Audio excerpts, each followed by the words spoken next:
नाही म्हणजे तुमचं ज्या दिवशी निकाल लागला त्यानंतरची लाईफ तुम्हाला चेंज झालेली दिसते का?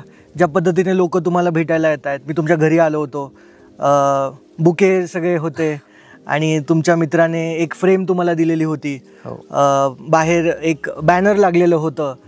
तर ही मुळात भावना ही काय आहे सर एक्झॅक्टली? म्हणजे बॅकग्राऊंडने तुम्ही डॉक्टर आहात, त्याच्याबद्दल आपण बोलूच या, पण first I want to understand की ही फिलिंग काय आहे, कसं वाटतं तुम्हाला एक्झॅक्टली आतमधून? आणि लोक ज्यावेळेस भेटायला येतात, आता मी समजू शकतो की आधी कोणी येत नसेल भेटायला आणि आता एकदम तुम्ही फर्स्ट रँक अचीव केलाय, तर जे तुम्हाला ओळखतही नाही तेही तुम्हाला आज भेटायला येतात. सो ही कशी फिलिंग आहे? हे लाईमलाईट कसं वाटतं तुम्हाला? सर लाईमलाईटचा विचार नव्हता केलेला कधी.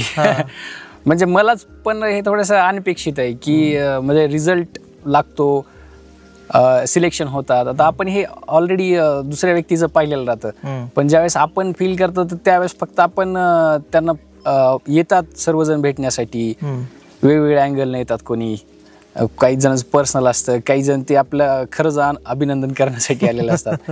पण ते सगळ्या व्यक्तीबरोबर असेही काही आले असतील ना जे आधी तुम्हाला नावं ठेवायचे आणि मग आता आले असं? आता ते नाव ठेवणं आता ते समाजाचं पार्ट आहे. आपण ज्या समाजात राहतो त्यामध्ये एखादी नवीन गोष्ट करणं पण एक की जोपर्यंत रिझल्ट नाही तोपर्यंत सगळेजण फेल्युअर म्हणूनच आहे सर. ते रिझल्ट आल्याच्या नंतर किंवा एक कदाचित आपल्याला ते अपवाद म्हणून पण सोडून देतात की एक जण लागला, दुसरे लागतात का.